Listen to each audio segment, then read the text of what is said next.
Amen. Amen. Amen. Quelques acclamations pour Jésus. Quelques acclamations pour Jésus bien-aimé. Amen, amen, amen. Prenez place, bien-aimés. Voilà, je suis vraiment dans la joie ce matin. C'est une joie. Amen. Amen, amen. Bon exercice de danser. Amen. Dieu est bon. Alors, nous allons vous présenter celui qui est l'homme du jour, le pasteur Nonge qui vient de Muro, de l'église L'Espérance. Alléluia. Vraiment, c'est une joie. J'ai toujours aimé ces prédications que je suis de temps en temps. C'est un des pasteurs des Assemblées de Dieu. Vraiment, j'aime bien ces prédications. Il n'est pas venu seul. Il est venu avec son beau garçon. C'est son fils. Enlève ton masque. Enlève, on ne te voit pas, sinon dans la rue, on ne va pas te reconnaître. Amen. Alléluia. Merci. Ils étaient là hier. Voilà comment Dieu, ce matin, leur a donné encore la force d'être là parmi nous, parce qu'ils étaient nombreux hier, alors aujourd'hui, et il a accompagné son papa. Et le papa, c'est lui qui va nous faire tout le plaisir. Amen. Que le Seigneur puisse t'inspirer, pasteur Nonge. Amen. Est-ce qu'on peut acclamer le Seigneur pour son serviteur? Est-ce qu'on peut acclamer le Seigneur pour son serviteur? Amen, amen. Pasteur, sentez-vous libre. Merci pour la louange. Merci. Merci. Merci, pasteur. Gloire à Dieu. Alléluia. Alléluia. Voilà, c'est une joie pour nous d'être là avec vous. Hier, nous nous sommes entretenus avec la jeunesse par la grâce de Dieu. Nous avons été vraiment bien nourris par la parole et nous bénissons les seigneurs.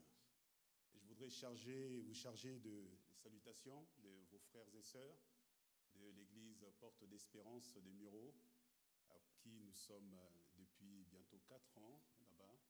Et Dieu a fait grâce. L'église aujourd'hui est une église dynamique, autonome, une église qui avance. Auparavant, nous étions sur Saint-Germain pendant 6 ans.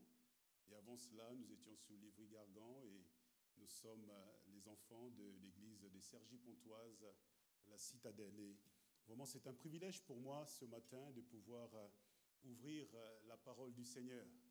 La Bible nous dit que l'homme ne vivra pas de pain seulement, mais de toute parole qui sort de la bouche de l'Éternel. Alléluia. Et ce matin, nous voulons nous laisser nourrir par cette parole puissante.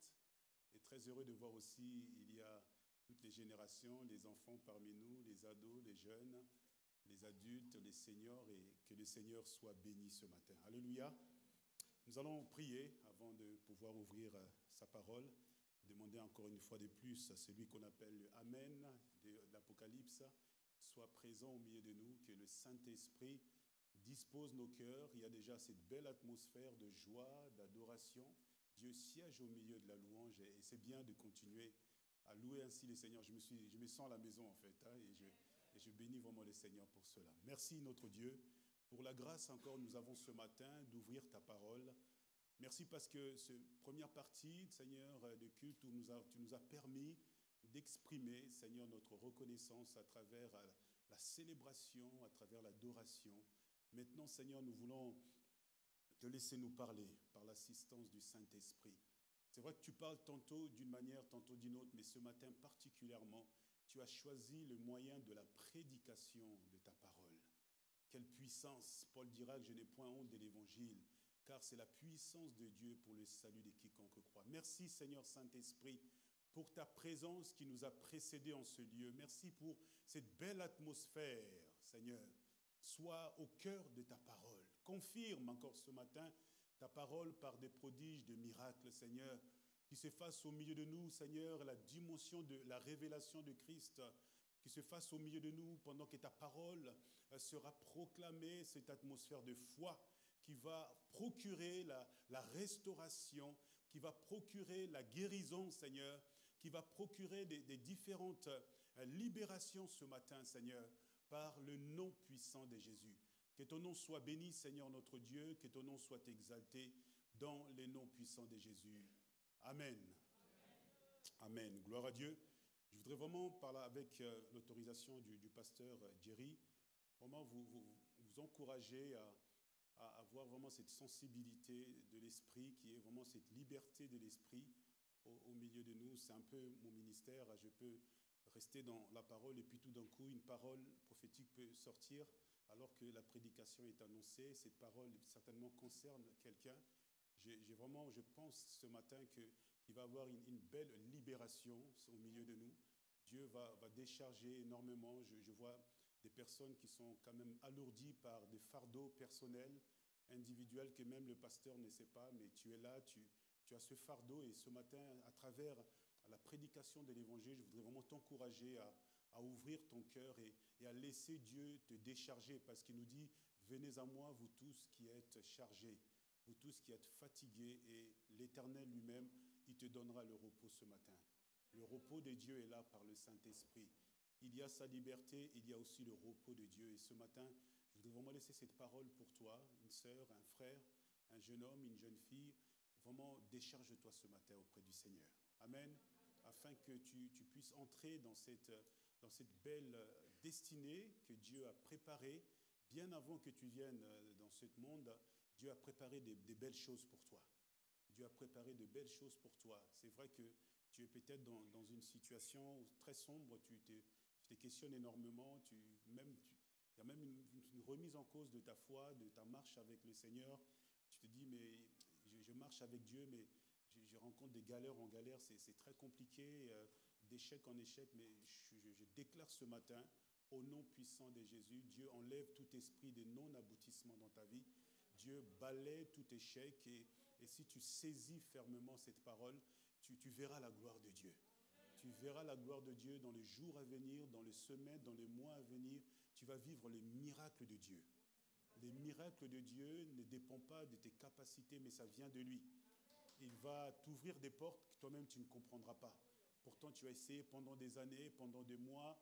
Tu as fait avec tes propres forces et Dieu te dit maintenant, laisse-moi faire. Amen. Alléluia. Gloire à Dieu. Voilà. Romains, l'épître de Paul aux Romains, chapitre 8. On va lire à partir du verset 28. Et le titre de notre message se trouve à partir du verset, je pense, 37. L'épître de Paul aux Romains, chapitre 8, à partir de verset 28. Je voulais remercier votre pasteur, le pasteur Jerry, qui me donne l'opportunité de pouvoir partager ce message. Au deuxième culte, nous partirons rapidement. Ce n'est pas que nous vous aimons pas, c'est parce que cet après-midi, nous avons une première conférence médicale au sein de notre assemblée autour de l'influence des écrans sur le cerveau. Et pendant 2 heures, à partir de 14h30, 16h, il y aura pendant cette conférence 2 docteurs, une qui est psychologue, qui est dans notre assemblée, et puis notre docteur médecin qui est au CHU d'Argenteuil, le docteur Jean-Michel. Lui, il est pneumologue qui apportera aussi son expertise, et puis une kinésithérapeute qui sera là, et puis une ingénieure informaticienne. Et je pense que c'est important de pouvoir éveiller les matières grises que nous avons au milieu de nous. Voilà, et puis de pouvoir apporter peut-être un autre regard par rapport aux différents aperçus que nous pouvons avoir de la société. Je pense qu'en tant que chrétien docteur, en tant que chrétien informaticien, en tant que chrétien dans nos spécialités, c'est important que les matières grises puissent s'exprimer au sein de l'Église. Et nous démarrons cette première conférence. C'est pour cela que si, vous ne serez peut-être pas là, mais ceux du deuxième culte, si vous nous voyez partir à 12h30, voilà, c'est par rapport à l'organisation de cette conférence. J'ai lu la parole du Seigneur ce matin. La parole de Dieu nous dit, nous savons du reste que toutes choses concourent au bien de ceux qui aiment Dieu, de ceux qui sont appelés selon son dessein, car ceux qu'il a connus d'avance, il les a aussi prédestinés à être semblables à l'image de son Fils, afin que son Fils fût le premier-né entre plusieurs frères. Et ceux qu'il a prédestinés, il les a aussi appelés. Ça, c'est extraordinaire. Et ceux qu'il a appelés, il les a aussi justifiés, merveilleux. Et ceux qu'il a justifiés, il les a aussi glorifiés. Il est bon, notre Dieu. Que dirons-nous à l'égard de toutes ces choses? Si Dieu est pour nous, qui sera contre nous? Lui qui n'a point épargné son propre Fils, mais qui l'a livré pour nous, comment ne nous donnera-t-il pas aussi toutes choses avec lui? Qui accusera les élus de Dieu? C'est Dieu qui justifie. Qui les condamnera? Christ est mort, bien plus, il est ressuscité, il est à la droite de Dieu et il intercède pour nous. Qui nous séparera de l'amour de Christ? Serait-ce la tribulation ou l'angoisse, ou la persécution, ou la faim, ou la nudité, ou le péril, ou l'épée? Selon qu'il est écrit, c'est à cause de toi qu'on nous met à mort tous les jours, qu'on nous regarde comme des brebis destinées à la boucherie. Mais dans toutes ces choses, nous sommes plus que vainqueurs par celui qui nous a aimés. Amen. Car j'ai l'assurance, alléluia, car j'ai l'assurance que ni la mort, ni la vie, ni les anges, ni les dominations, ni les choses présentes, ni les choses à venir, ni les puissances, ni les hauteurs, ni la profondeur, ni aucune autre créature ne nous séparera de l'amour de Dieu manifesté en Jésus-Christ notre Seigneur. Et nous disons un amen vitaminé. Un amen vitaminé. Un amen ressuscité. Alléluia. Gloire à Dieu. Extraordinaire. Quelle déclaration. Pourtant, l'auteur de ce récit est dans une situation catastrophique. Hein? Il est dans une situation très affaiblie physiquement, parce qu'il a passé quand même beaucoup de temps de sa vie à être emprisonné à cause de ce ministère. Et à travers justement cette période de prison, Dieu a permis aussi ces périodes pour que Paul puisse nous écrire. S'il n'aurait pas été en prison, nous n'aurons pas eu ces écrits. Vous voyez, des fois, souvent, on ne comprend pas. On se dit, il y a des contextes où on dit, mais mince alors... Mais Dieu permet qu'on passe par là. Dieu permet l'hostilité. Dieu permet des situations souvent compliquées pour nous apprendre à entrer dans la profondeur. Plusieurs fois, Paul a demandé la guérison. Plusieurs fois, Paul a demandé la guérison de ses yeux. Est-ce que vous savez comment est-ce ses yeux ont été affaiblis? C'est lorsqu'il était sous la route de Damas. Vous voyez? Ben oui, la lumière qu'il a vue, c'était une lumière physique, ce n'était pas spirituel. Et cette lumière a fragilisé ses yeux. Un des spécialistes biblistes, Jérôme, l'a dit, et c'est juste. Et au fur et à mesure qu'il avançait dans son ministère, ses yeux le fatiguaient de plus en plus. Il a écrit cette déclaration extraordinaire et je voudrais ce matin que cette déclaration soit pour toi. Le verset 37, il dit, mais dans toutes ces choses, c'est-à-dire c'est une globalité totale. Quel que soit ton état, quelle que soit ma situation ce matin, qu'elle soit bonne, qu'elle soit pas bonne, qu'elle soit facile ou compliquée, je suis peut-être dans un contexte privilégié ou défavorisé. Quel que soit ce contexte, mon frère, ma soeur, je voudrais te dire de la part du Seigneur, et il par l'écrit de son serviteur, mais dans toutes ces choses, nous sommes vainqueurs. Est-ce que nous sommes vainqueurs? Non, il dit nous sommes plus que vainqueurs. Ouais. C'est-à-dire qu'il y a une dimension supérieure. Il y a une dimension supérieure parce que les vainqueurs, c'est le Christ. Le Christ a détruit les dominations. Mais nous entrons dans une dimension de plus que vainqueurs. Parce que le Saint-Esprit nous introduit dans cette victoire complète, totale. Une victoire totale que le Christ a manifestée à la croix. Et le Saint-Esprit nous introduit dans cette gloire de la deuxième maison, dira l'apôtre. Et la gloire de la deuxième maison est plus grande que la gloire de la première maison. Et ce matin, je voudrais, avec humilité, nous laisser quelque part interpeller dans cette dimension d'être plus que vainqueur. Comment pouvons-nous entrer, comment pouvons-nous vivre quotidiennement dans cette dimension de plus que vainqueur? Quel positionnement que nous pouvons avoir dans nos vies? Quel choix? Parce que la vie chrétienne est une vie de choix, de décisions, de discipline.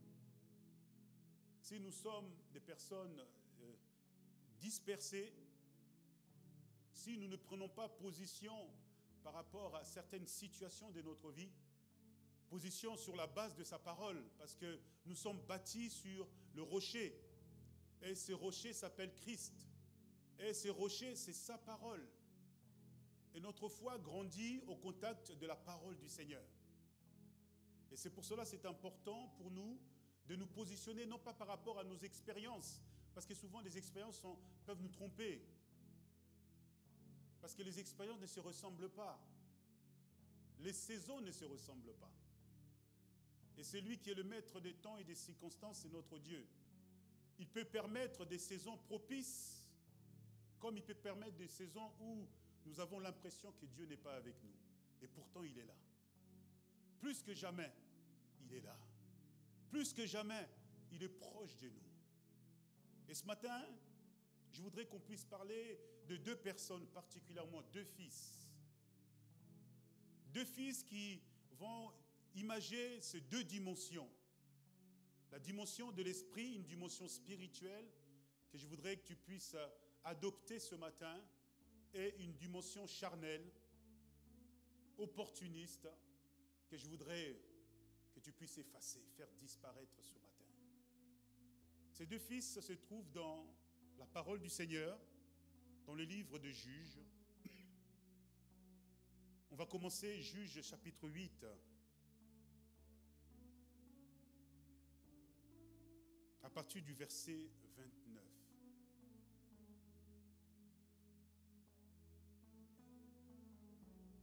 Juges chapitre 8, à partir du verset 29, et nous continuerons jusqu'au chapitre 9, jusqu'au verset 6. J'ai lu la parole du Seigneur ce matin. Yérubal, vous savez que Yérubal, c'est Gédéon. Yérubal, c'était ce nom qu'on lui a donné lorsque il est entré dans la maison de Baal la nuit.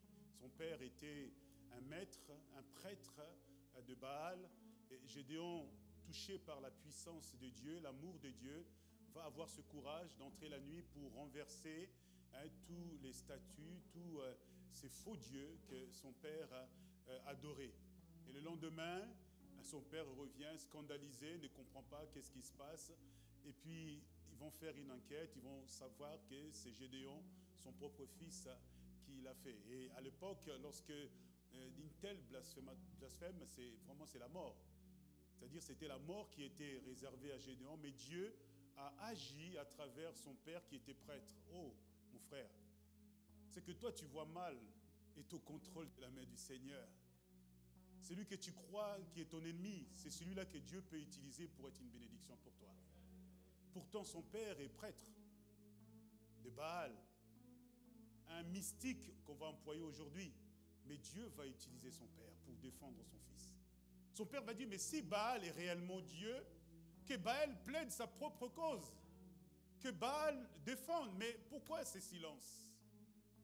Et c'est à partir de là qu'on l'a appelé Yérubal, que Baal se plaint. Signe de la victoire de Gédéon sur ces faux dieux. Et la parole de Dieu nous dit au verset 29, c'est ça? 29, voilà. Juge 8, verset 29. Yérubal, fils de Joas, s'en retourna et demeura dans sa maison. Gédéon eut 70 fils issus de lui, car il eut plusieurs femmes. Sa concubine, qui était à Sichem, lui enfanta aussi un fils, qui on donna le nom d'Abimélec. C'est notre premier personnage que nous allons étudier ce matin. Gédéon, fils de Joas, mourut après une heureuse vieillesse, et il fut enterré dans le sépulcre de Joas, son père, à Ophra, qui appartenait à la famille d'Abiézer. Lorsque Gédéon, verset 33, lorsque Gédéon fut mort, les enfants d'Israël recommencèrent à se prostituer au Baal, et ils prirent Baal Béritz pour leur Dieu. Les enfants d'Israël ne se souvinrent point de l'Éternel, leur Dieu, qui les avait délivrés de la main de tous les ennemis qui les entouraient. Et ils n'eurent point d'attachement pour sa maison de Yérubal, de Gédéon, après tous les biens qu'il avait fait à Israël. Verset 9, chapitre 9. Abimélec, fils de Yérubal, s'est rendu à Sichem, vers les frères de sa mère. Et voici comment il leur parla, ainsi qu'à toute la maison de son père et de sa mère, du père de sa mère. Dites, je vous prie aux oreilles de tous les habitants de Sichem, vaut-il mieux pour vous que 70 hommes, tous les fils de Yérubal, dominent sur vous, ou qu'un seul homme domine sur vous? Et souvenez-vous que je suis votre os et votre chair. Les frères de sa mère répétèrent pour lui toutes ces paroles aux oreilles de tous les habitants des Sichem. Et leur cœur inclina en faveur d'Abimélec, car ils se disaient, c'est notre frère. Ils lui donnèrent 70 cycles d'argent qu'ils enlevèrent de la maison de Baal-Bérith. Abimélec s'en servit pour acheter des misérables et des turbulents qui allèrent après lui. Il vint dans la maison de son père, à Ophra, et il tua ses frères, les fils de Jérubaal, 70 hommes, sur une même pierre. Il n'échappa que Jotam, notre deuxième personnage, l'homme selon l'Esprit de Dieu, le fils spirituel. Jotam, le plus jeune fils de Jérubaal, car il s'était caché. Tous les habitants de Sichem et toute la maison de Mio s'y rassemblèrent. Ils vinrent et proclamèrent roi Abimélec près du chêne planté dans Sichem. Amen. Amen. Une période bien heureuse de 40 ans, après cette victoire extraordinaire de Gédéon, le combattant, le vaillant héros, qui a combattu les Madianites, qui a combattu Amalek. Et pendant 40 ans, le peuple d'Israël était dans la paix. Et avançant en âge, Gédéon retourna, la Bible nous dit, il retourna chez lui, il retourna dans sa maison, dans sa demeure, pour se reposer. Et la Bible nous dit que Gédéon, après avoir combattu courageusement, vécut une vieillesse heureuse. Un homme vigoureux, 70 fils, il faut y aller. Il y a eu plusieurs femmes, mais il a fait cette erreur d'aller vers une concubine. Si vous lisez la version Semeur, nous parle d'une femme de second rang, d'une femme prostituée, une Sichémite, qui va lui enfanter aussi un fils, Abimélec. Mais avant de pouvoir nous intéresser sur nos deux personnages, à savoir Abimélec, l'image de l'homme selon la chair, le fils selon la chair, et nous intéresser sur Jotam, l'image de l'homme, le fils de l'esprit, je voudrais m'interroger sur l'attitude. Notre frère, pendant la Sainte Seine, a parlé de l'attitude, le positionnement. Et le Saint-Esprit m'avait interpellé par rapport à cela.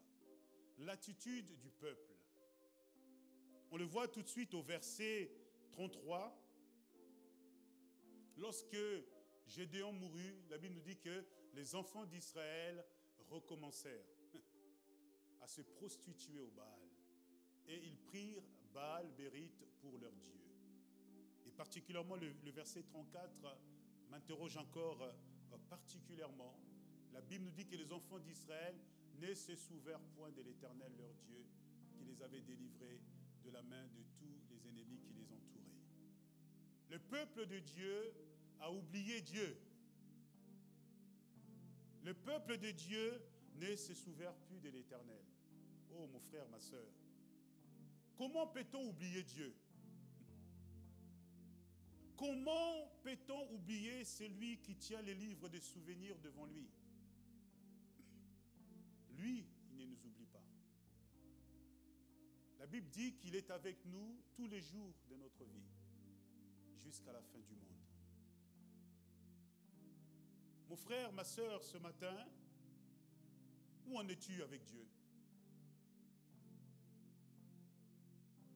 Où est le souvenir de ton engagement avec le Seigneur? Où sont les souvenirs? Le peuple a oublié Dieu. Vous savez, on peut être là, tu peux être là avec moi, mais tu as oublié Dieu. Dieu est loin de toi. Et pourtant, tu es là. Pourtant, tu viens à l'église, les dimanches, les autres réunions, mais ton cœur est vide. Ta vie est semblable un peu à la vie monotone que nous vivons de notre société. Mais je voudrais ce matin t'interpeller par ce premier point, que Dieu, lui, ne t'a pas oublié. Il dit, ton père et ta mère peuvent t'abandonner, mais moi, l'Éternel, je te recueillerai. Moi, l'Éternel, je suis plus que ton père. Moi, l'Éternel, je suis plus que ta mère. Mon frère, ma sœur, il est important pour nous de revenir à celui qui est l'auteur de notre vie. il reproche à l'une des églises en disant que tu as oublié ton premier amour dans le livre d'Apocalypse. Où en es-tu par rapport à ce cœur qui battait pour Dieu? Lorsque tu étais là seul avec lui, tu pouvais passer des heures en sa présence. Et aujourd'hui, c'est juste quelques ruminnements, quelques paroles de remerciements religieuses. Lorsque tu étais dans sa présence, tu avais ce culte personnel et particulier avec Dieu. Ce culte même que tu aimais aussi passer avec ton mari, ton épouse, avec tes enfants. Où en es-tu, mon frère, ma soeur? Où en es-tu? As-tu oublié Dieu ce matin?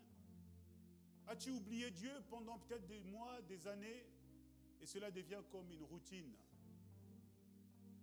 Je voudrais ce matin t'interpeller par l'amour de Dieu, par la puissance du Saint-Esprit. Nous avons besoin de nous souvenir de Dieu, de revenir à lui, parce que Dieu, lui, a devant lui des livres de souvenirs. Il se souvient de nous. Il se souvient des œuvres que nous faisons pour lui. Il ne nous oublie pas. Il ne nous oublie pas. Il est le Dieu qui nous permet, lorsque nous travaillons avec des matériaux solides, fondés sur le Christ, il nous permet que nos œuvres puissent parler bien plus que nos mots. Il permet que ton témoignage puisse parler autour de toi, afin de confondre l'adversaire. Si vous lisez les livres des Tites, particulièrement le chapitre 2, vous voyez Paul qui donne des recommandations par rapport à ceux qui sont appelés au service de Dieu. Et on voit des recommandations, des attitudes que les femmes âgées doivent avoir auprès de jeunes femmes, qu'elles doivent être une source d'instruction, de conseils, suite à leurs expériences. Et je suis touché par rapport à cela, parce que Paul nous dit d'être modéré, d'avoir un bon témoignage afin de confondre l'adversaire. De confondre l'adversaire. C'est-à-dire que notre bon témoignage confond l'adversaire. Notre attitude confond l'adversaire. Notre engagement avec Dieu confond l'adversaire. Mais où en es-tu? Le peuple oublia Dieu. Oh, que Dieu nous en préserve, mes frères et sœurs. Même si nous sommes dans un trou comme Joseph, même si ta vie semble comme si tu es dans ce puits où c'est très compliqué, où tu ne vois pas le bout du tunnel, je voudrais t'encourager ce matin. Reviens à ton Dieu, alléluia. Reviens au Seigneur de tout ton cœur et souviens-toi de Dieu. N'oublie pas Dieu. Ne sois pas un religieux ou une religieuse pour satisfaire juste ta conscience, mais aime ton Dieu de tout ton cœur, alléluia. De toute ta force et de toutes tes pensées, que son nom soit béni. Je ferme la parenthèse du souvenir. Et je voudrais revenir sur les deux fils, alléluia. Gédéon perd ses 70 fils. Vous vous rendez compte? D'où l'héritage va venir d'où? La transmission va se faire comment? Parce que derrière ces 70 fils, c'est la continuité de l'œuvre de celui qu'on appelle le Jerubbaal de Gédéon. Et vous voyez ce premier personnage, Abimelech, cet enfant qui est né de l'erreur, qui est né de l'égarement de Gédéon. Cet enfant sichimite va quitter la maison de son père. Oh, ne quitte pas la maison de ton père. La Bible dit que c'est vrai que l'esclave ne demeure pas toujours dans la maison, mais le fils, la fille demeure toujours dans la maison de son père. Ne quittons pas la maison de notre père, alléluia. Abimelech quitte la maison de son père et il va à Sichem, il va vers les siens, il va vers ceux du côté de sa mère. Abimelech, c'est l'image de la chair.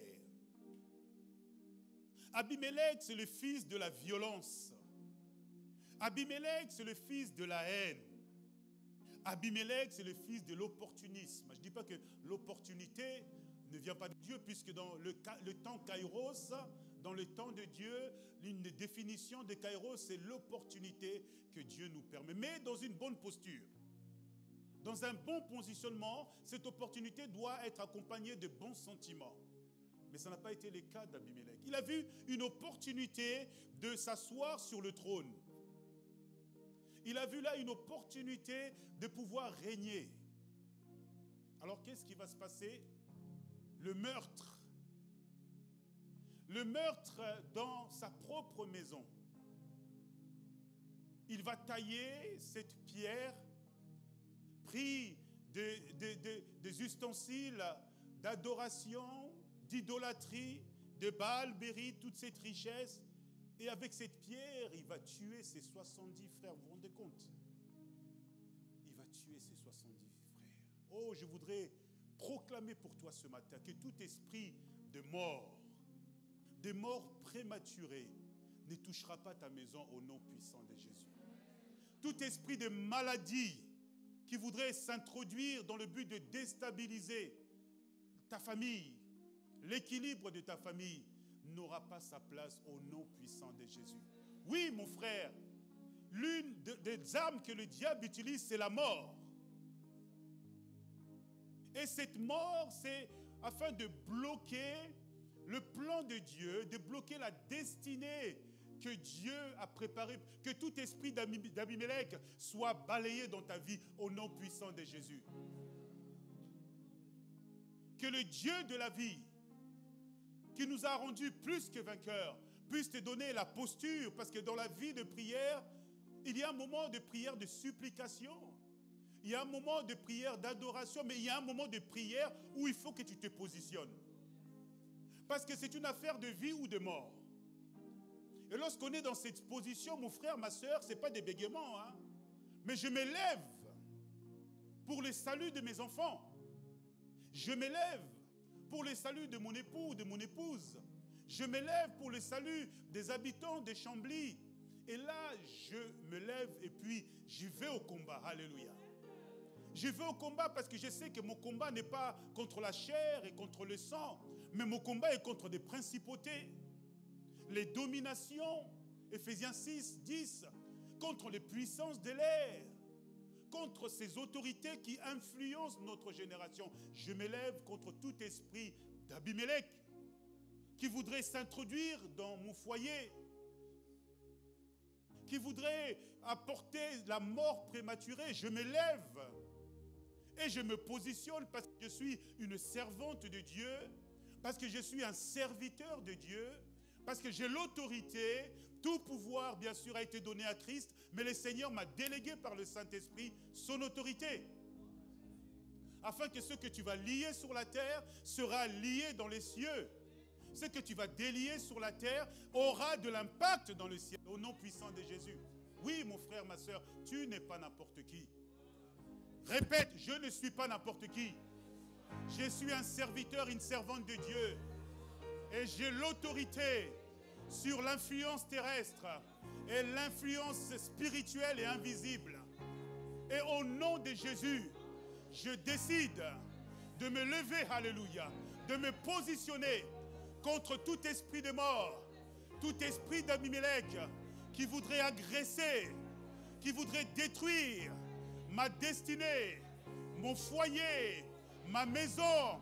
Au nom de Jésus, soyez balayés. Sortez, sortez, sortez. Au nom de Jésus. Amen. Oui, mon frère, ma soeur. C'est un vie de combat, la vie spirituelle. Ne restez pas dans l'aspect psychologique qu'on essaie de nous faire croire, les sensations, l'émotion. Non, combat contre combat, épée contre épée. Ézéchiel nous dit épée contre épée. Parce que la parole de Dieu, le Saint-Esprit doit nous introduire dans cette dimension. Abimelech s'est introduit à détruire toute une génération, toute une destinée de la maison de son père.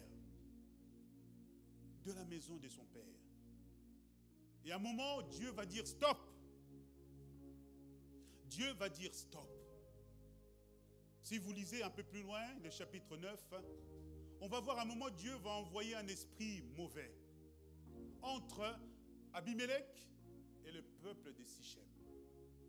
Dieu va envoyer l'opposition. Parce que notre Dieu, il est le Père des esprits. Dieu contrôle tout, mes frères et sœurs. Il contrôle tout, n'aie pas peur. Il est avec toi. Il est avec toi jusqu'à la fin du monde. Le grand vainqueur est avec toi. Et si Dieu est avec toi, qui sera contre toi? Prends conscience, mon frère, tu n'es pas n'importe qui. Prends conscience, ma soeur, tu n'es pas n'importe qui. La vie spirituelle est une vie de déclaration. C'est une vie de positionnement, des vainqueurs ou des vaincus. Alléluia. Nous sommes parmi les camps des vainqueurs. Et nous sommes plus que vainqueurs en Jésus-Christ. Oh, mon frère, jeunesse, lève-toi. Ado, lève-toi. Positionne-toi dès maintenant. Combat ta destinée au nom puissant de Jésus-Christ. La Bible dit que le royaume est secoué.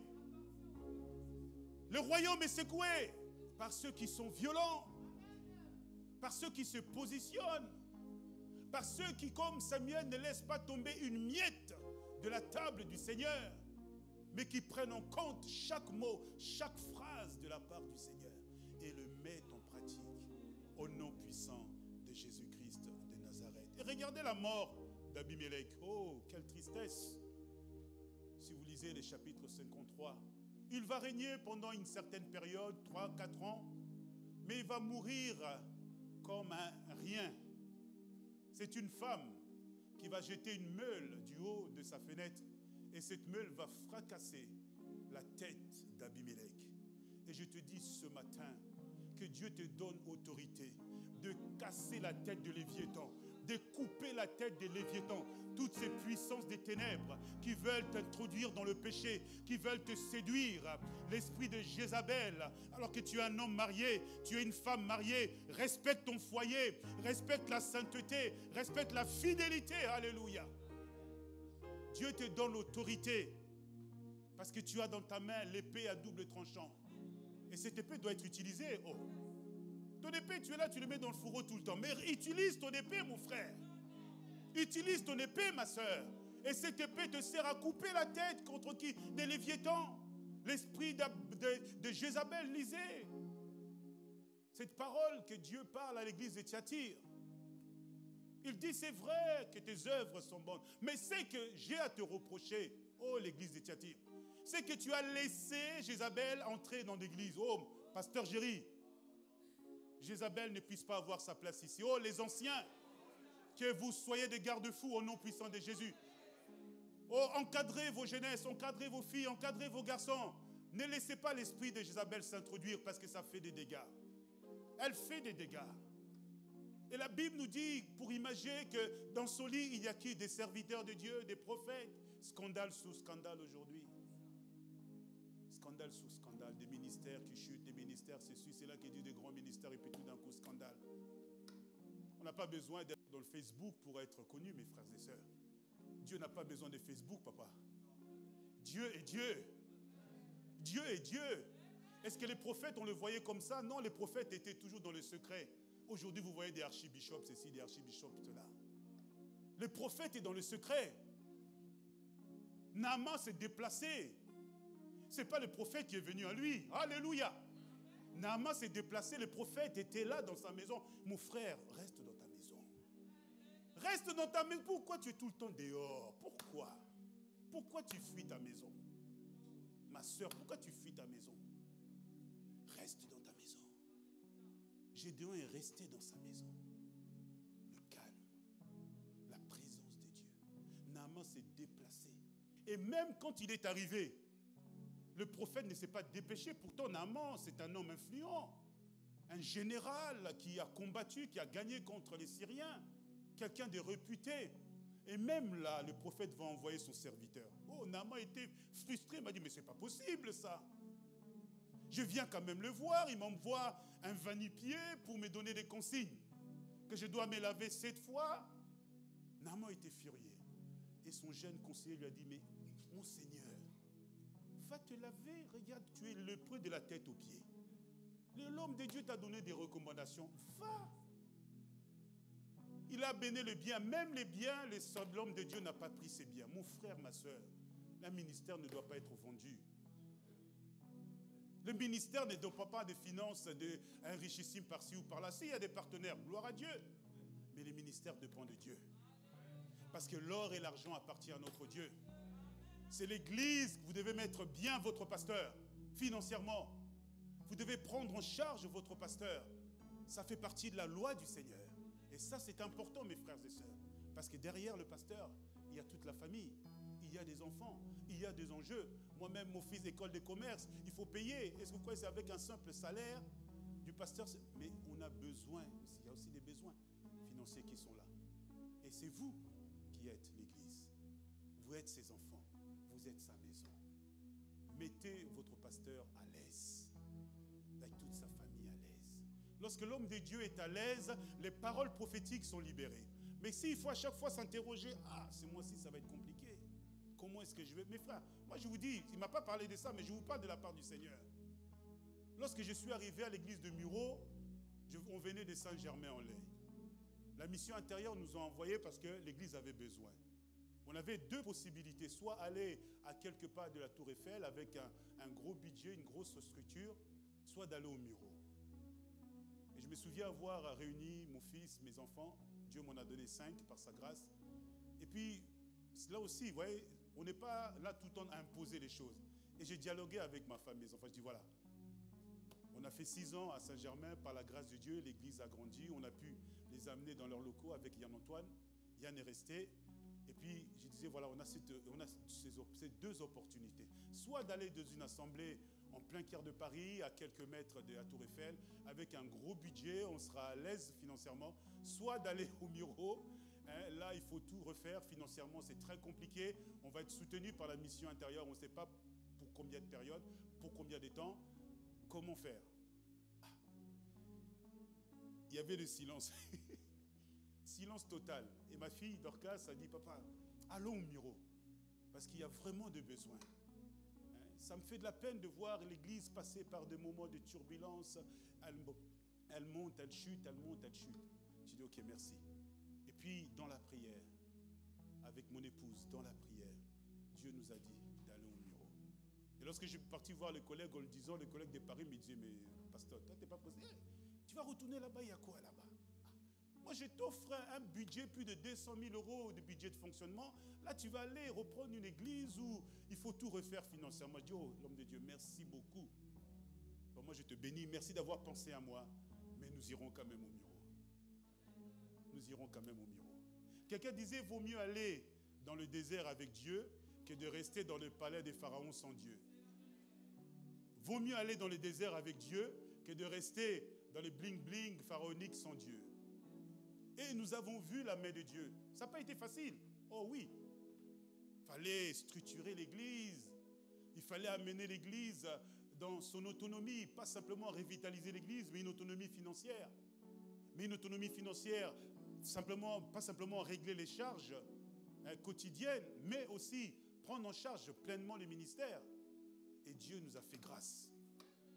En laps de 2 ans et demi, Dieu a permis qu'il y ait un bon.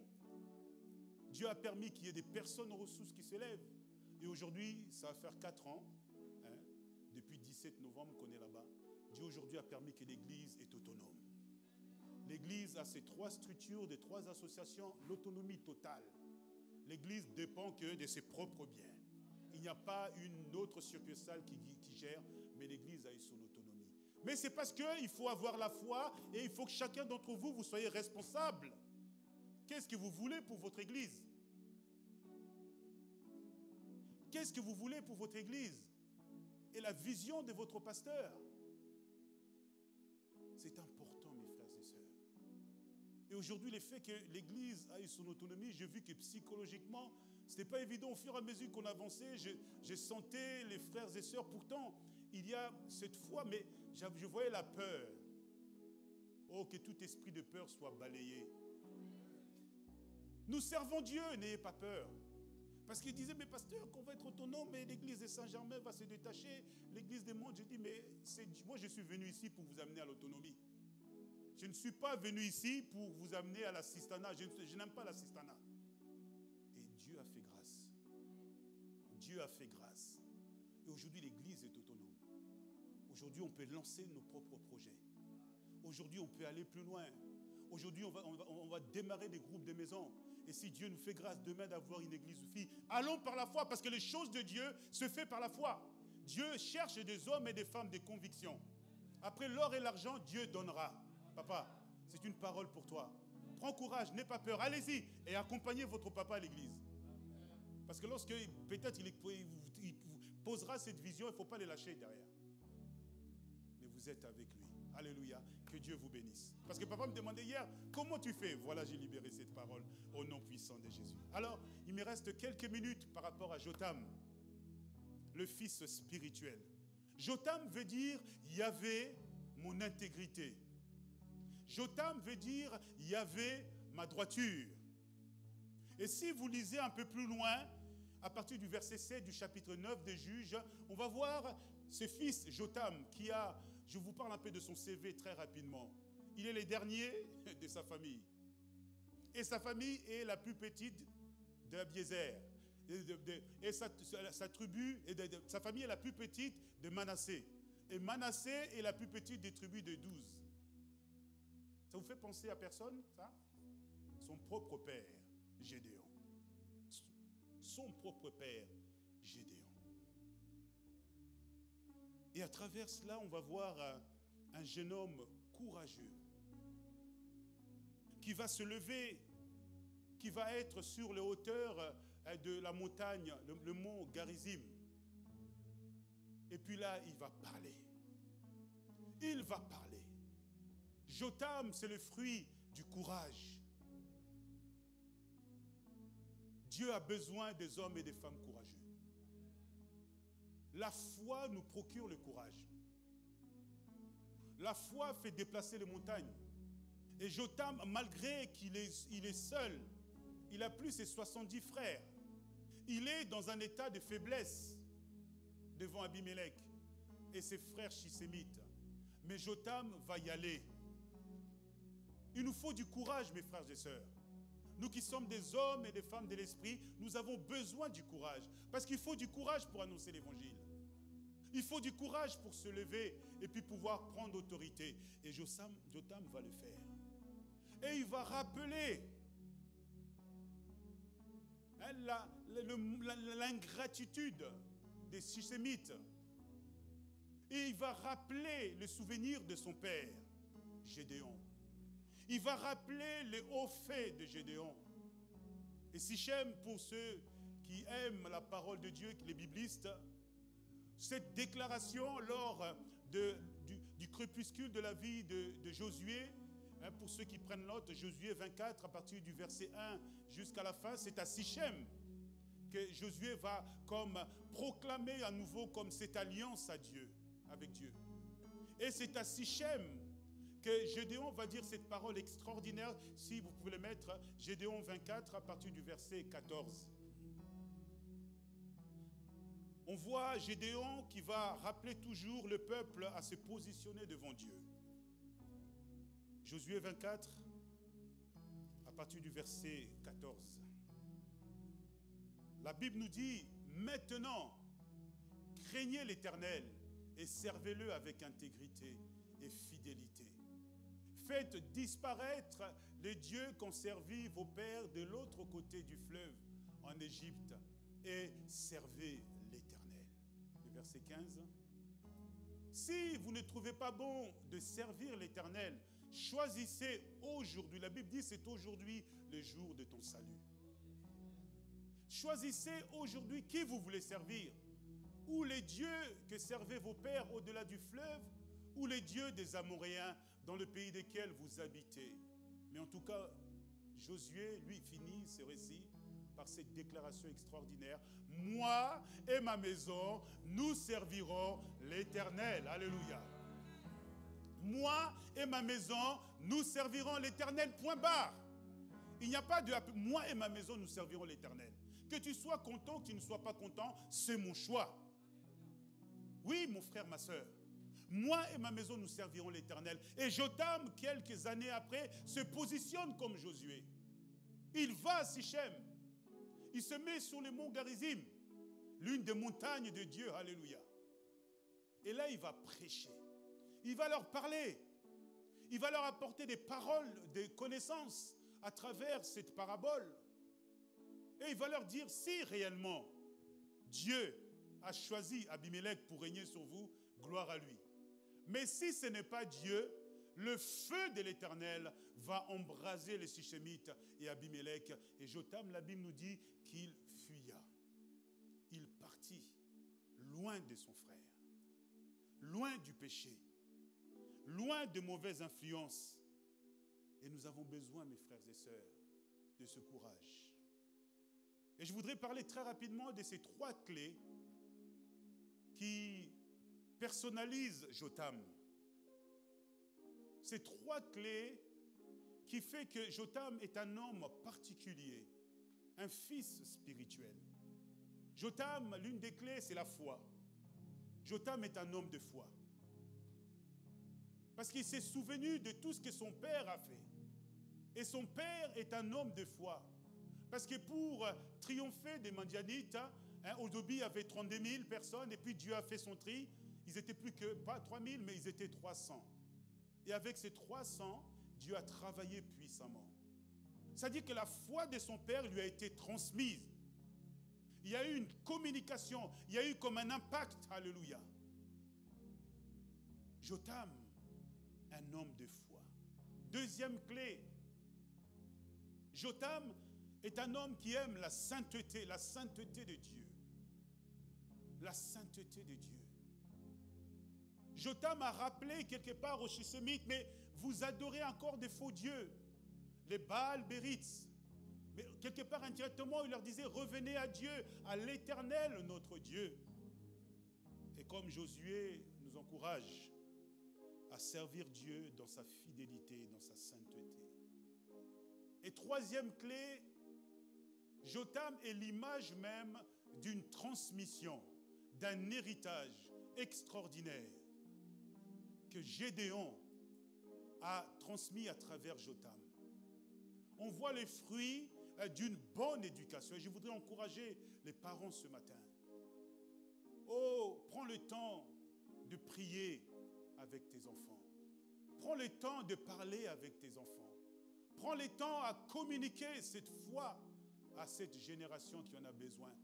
Sois un modèle, comme Paul dira à Timothée. Sois un modèle en conduite. Sois un modèle en amour. Sois un modèle en parole. Sois un modèle en toutes choses. Soyons des modèles.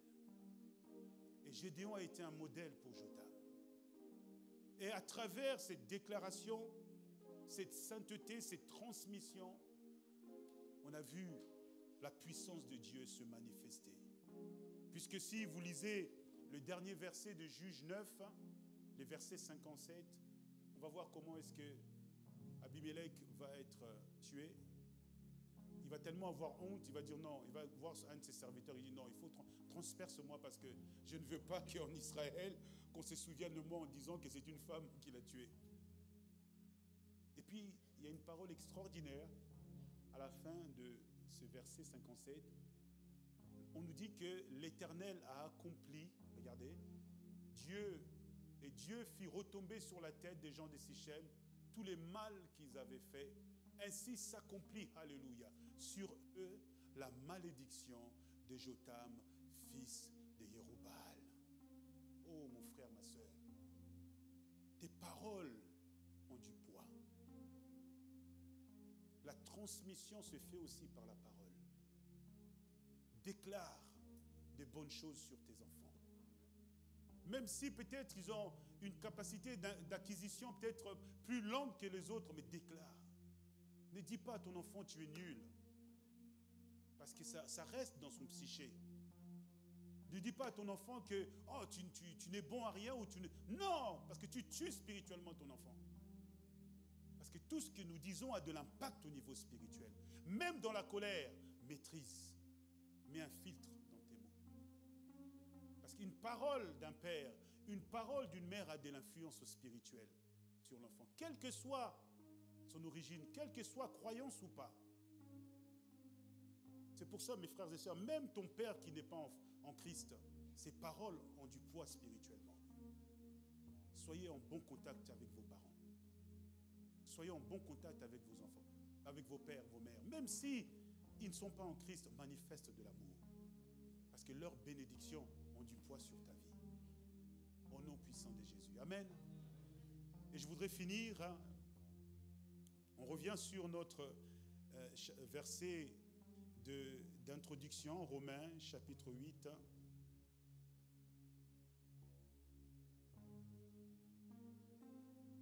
À partir du verset 37. Romains 8, verset 37. Et si vous n'avez pas de soucis de santé, on va se lever. Alléluia. Et je fais la lecture humblement de cette parole extraordinaire de Paul qui dit, mais dans toutes ces choses, on va les lire ensemble. Amen. Lisons ensemble. Allons-y. 1, 2, 3. Mais dans toutes ces choses, nous sommes plus que vainqueurs par celui qui nous a aimés. Alléluia. On répète encore. Mais dans toutes ces choses, nous sommes plus que vainqueurs par celui qui nous a aimés.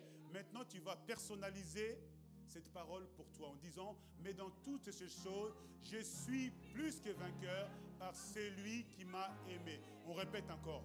Mais dans toutes ces choses, je suis plus que vainqueur par celui qui m'a aimé. Que le Seigneur nous bénisse, Seigneur. Que cette parole s'accomplisse sur ton auditoire.